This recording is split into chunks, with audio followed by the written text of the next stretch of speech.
Hey guys, this is Joe TJ and welcome back to another episode of Feed the Joe. Now this is episode 3 and I've done quite a lot of work over the past 2 days. I didn't release an episode yesterday because I'm going to try and, I'm not do them bi-daily or daily. I'm just going to do loads of work and then once I've done work, kind of come in, show you what I'm doing, what I'm planning on doing, show you everything I've done and that sort of stuff. So quite a lot's changed actually, if I'm honest. So if I just hop back into my guy here. I can't remember if I showed you this. I got some compressors installed. I added in the transformer upgrades and stuff, and we got them installed, as well as the MFSU on this side of the room, with the same setup as the other side. And as you can see, our lava tank is still being pumped completely perfectly, and we have lots and lots of power on our MFSUs. And actually, I'm going to charge this up quickly because it's run out of power, and a gravity chest plate pretty much sucks out an MFSU dry. It is pretty crazy how much power it takes. Like when you charge it in the sun, it goes up really, really quickly. Then you realise that your head is pretty much an ultimate hybrid solar panel. So that kind of explains why it goes so quickly. And that kind of leads us on to today's topic, which I should talk about once I've finished showing you around my base. And as you can see, pretty much drained the MFSU dry. But oh well, it shall live. Yay, 100%. Right, so I've still got all these set up now. I've been macerating a lot of glass and sand. And as you can see, I've been getting some blaze powder, which is a pretty cool, I won't say it's a glitch, it's more of an exploit, which I shall show you guys in a second. Once I've got this glass smelting, I shall take this out, because there's not enough space. Right, so the first big upgrade is this room here. Now, as you can see, we've got ourselves the start of a portal slash hub room. Now, I was trying to come up with a nice idea of what I can do in here. I wanted to add something kind of environmental, slash kind of mystical in a way. So this is kind of what I've got at the moment. Obviously walls and the roof are still kind of work in progress. I was trying to figure out if there was some sort of sun block, or a block that would kind of emulate a sun or clouds or something. I thought that would be really cool for the roof, but there aren't, unfortunately. So just to light this place for the moment, I'm using Roth lamps, which are spaced evenly, which lights up the room pretty well. Now on the sides here, I've got these little grass patches. Now if we look on the minimap quickly, you can see that I've actually really messed up designing it, and you can't really see my mouse, but this one is a lot smaller than this one. I kind of messed up designing it, and now my thing's getting all spazzy. But you kind of messed up. The room needs to be one bigger, one further that way, so I can make this even. Which oh, whoops. What am I doing? Okay, I messed it up. So yeah, that's kind of what I've got. I then added in this little water pool just because I was originally going to add in some magic saplings like in these places here. If I look underneath these quickly, you've got some Zycraft soil blocks, which is pretty cool. It's keeping the leaves generated. I don't think these leaves despawn, to be honest. I had a magic silver wood slash silver leaf sapling, but I kind of died and kind of lost it and stuff, which kind of took me ages to get. But oh well, I'll live. And then in the corners here, I added in 2 more of these. Now, I've got these water things here. Now, I said I want to use liquid voids, and this is what I've got so far. I've got 4 liquid voids in each, 1 in each corner, and I added water in for now, purely because lava would actually, it wouldn't burn these, but it would probably burn the grass and the leaves down. Now, I'm not really happy with this room, if I'm honest. It looks really bland and boring. The colours are all the same, and I'm not really happy with the base as well. I'm going to definitely be redesigning this base. I'll probably redesign it off camera and then come back and show you the new version at some point when I've kind of got the time to do it, because I want to properly redesign it with proper yeah, I don't know the words to say. I've kind of completely lost my train of thought now, but this is kind of what I've got. I've got these portal designs here which look kind of okay. I was kind of going for like the Japanese peace garden, lily peace garden thingy. I could probably actually remove that and that. Come behind here. Don't think that is actually needed, so if I do this, give me my book. Give me my book. There we go. Yeah, that's not needed. And actually, that kind of looks cooler. I can't decide. I'll leave that for that. I'll leave like that for now. I can't actually decide if that looks better or not. And I need to replace that because that really annoys me. There we go. Oh dear, what am I doing? There we go. Okay, I kind of like that. I'm kind of not sure. I need to work on the colours and stuff. So that portal leads to the Nexus, which I'll show you in a minute, and this leads to my old base, because I've been going back and forth between my base quite a lot recently using the machines and the assembly table, which is actually still there. Which leads me on to the second big change, is that bad boy in the corner. Now I'd done it, I decided to move to an ME system using advanced energistics. I used to hate it, but I've been watching a lot of Hypermind videos recently, which if you haven't seen them, check them out, they're brilliant. And a lot of them use advanced energistics and they've properly automated their systems. So if you want to craft something, it will then use machines to get the resources for the item and it will craft it all in. I think it's just a lot easier, to be honest. I loved the original sorting room which I had here. But as you can see, it's all empty. There's nothing in here anymore. I'm going to empty this room out and probably use this for industrial centrifuges. I'll probably line the walls with different resource generating things like copper and tin and mercury and all that sort of stuff, which is probably my plan for that room. Then this room I'm going to properly turn into a proper storage room. So I've got this all installed. I've got 4 basic 4K drives. I just ran out of these 2 drives, so I made 2 more. And obviously to make these you need processors. And to make processors, if you have a look, uses an assembly table. So this is what all the annoying quartz dust and quartz in the world is for. So I've got that, and as you can see I've moved most of my stuff in my base over here. That's pretty cool. I went to the Wither to get myself some blaze so I could make something else, which I'll show you in a second. I ended up getting 2 Wither skeleton skulls, which is quite cool, because that means, because I was actually thinking about this, I can now make myself a Tome of Alcahest, the Tome of Alcahest, yep, which requires a Wither skull. I still need some ghast tears and nether wart, but this basically allows me to duplicate things. Legitly, it's kind of overpowered, but quite useful. So I'm quite happy I got them, and I kind of started storing everything up. Union matter, I've still got the most of 17,000, which if we divide that by 7 quickly, let's do this on my calculator. Always have a calculator when you're playing Minecraft, because it makes it extra useful, because then you can do all the sums without having to press like that to get to the calculator and so on, which I do quite often, not gonna lie. So divide that by 7, that is exactly 2,430 pieces of iridium. Which is kind of crazy. If you mattered that all into iridium, that will be 2,430 iridium, and I've got kind of 29 and then 7, so that's quite crazy and kind of good in a way. Now actually, whilst I'm here, I should show you the minium blaze rod thingy. So if no, give me that, there we go. And I actually made this a crafting terminal. You can make an access terminal or a crafting terminal. I'll do this quickly. You've got this one or this one. This is the basic one, which I made to start with. Then I saw that there was this, a crafting terminal, and basically what that does is adds on this bit, so you can actually craft things in the terminal, and it works exactly the same as a project table, which is rather useful. So right, let's show you this little trick I've been doing. I've had a feeling that I'm going to be needing blaze powder quite a lot, so I've been doing this little trick here. I'll just grab all this out. Lots and lots of blaze rods. Basically, let's just say I killed 1 blaze and I have this much blaze powder. So probably a lot of you know this trick, but if you don't, it is rather useful. What you can do is minium stone like that, blaze powder like that, and that's how you get blaze powder. 2 blaze powder gives you a blaze rod. So let's do that. There we go. 64 blaze blaze rods. Blaze rods. Stick them in there. Stick them in here, and if we stick 1 in here, you'll see this gives you 5 blaze powder. So when we know 2 is enough for 1 blaze rod. So basically, what you can do, you duplicate each time. So if I then add the rest of, how much did I put? Yeah, the rest of them in there. Have a look in here, 60 already. So we had what, 64 blaze rods the first time?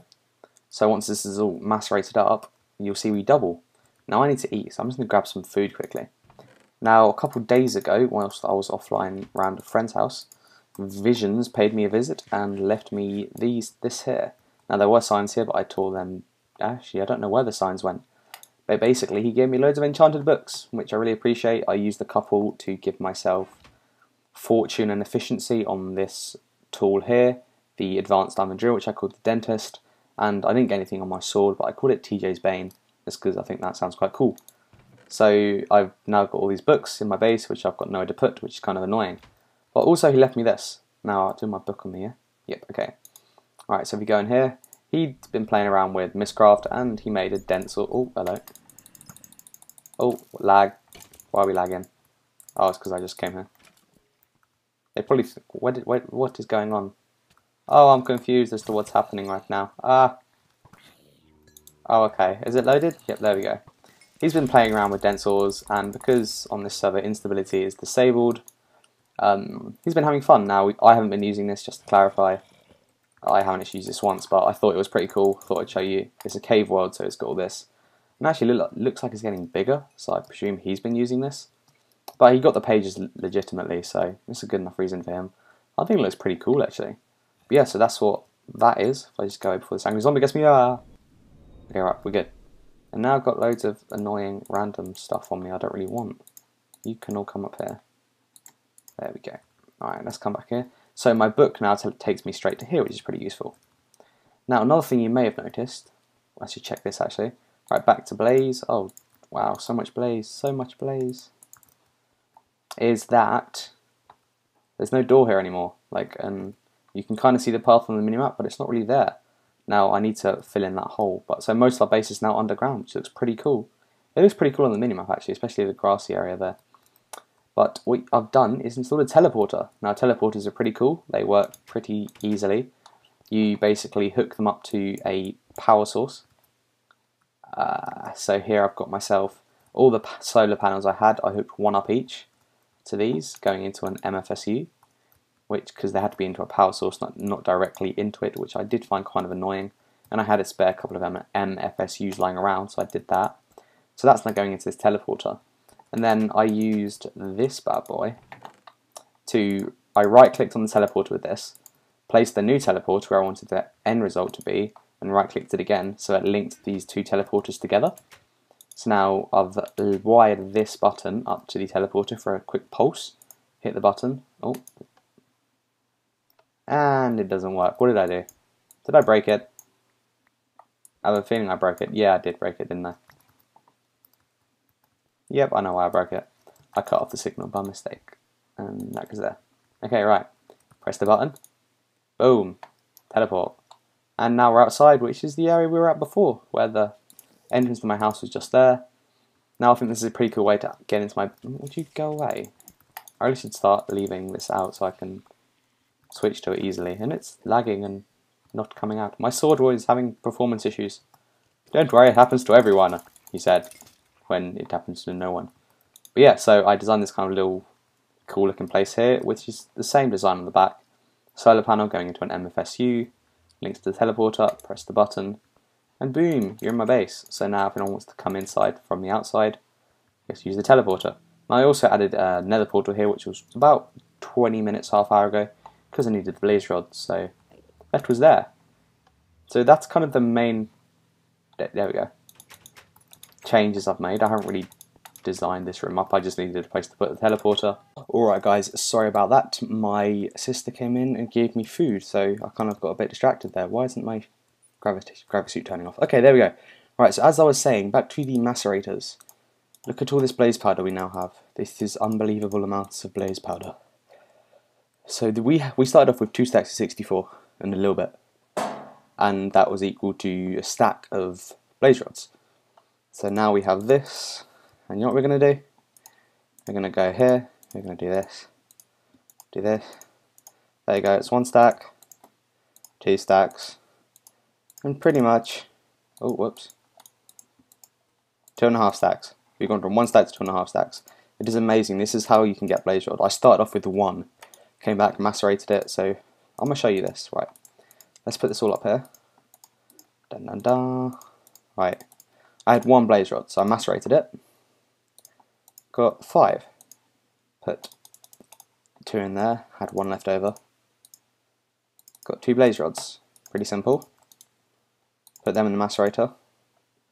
Voila, we have 10. 10 blaze powder, that is. So come here, do this, put 5 in each. 5. And then obviously that's equal to 25. And it basically kept on going, and I got to where we are now, which is actually amazing. And I'm really thinking I'm going to make more overclockers just so it goes even faster.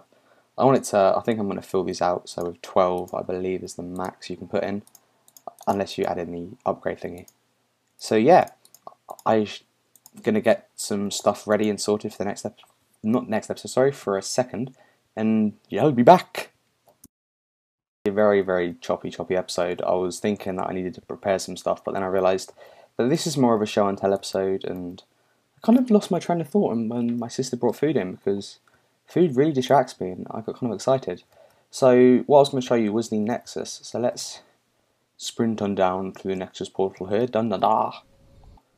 So we end up in the Nexus, and I've added on some roofs, which is pretty cool. Now each of these is individually loaded, so each of these is within one chunk, which is pretty cool, the way I designed it. I added in 2 more machines, and you can kind of see some stuff lingering over the back here. So let's head on over. There's another roof here, another roof here, which this one was done by Visions. He's working on something to do with sheep, I believe, considering there's wool here. I told him to build some interesting wool farms, or farms, whatever. And then this is what I built yesterday. I kind of spent quite a lot of time working on this. Now, basically what happened is I had, let me show you here, kind of a lot of magmatic engines. This 256, I believe.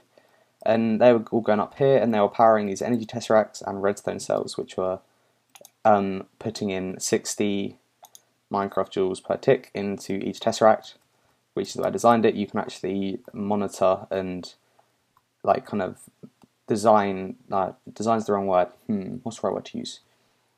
Actually tell an energy tesseract how much energy you want to put into it by putting it through an redstone energy cell first and changing the output.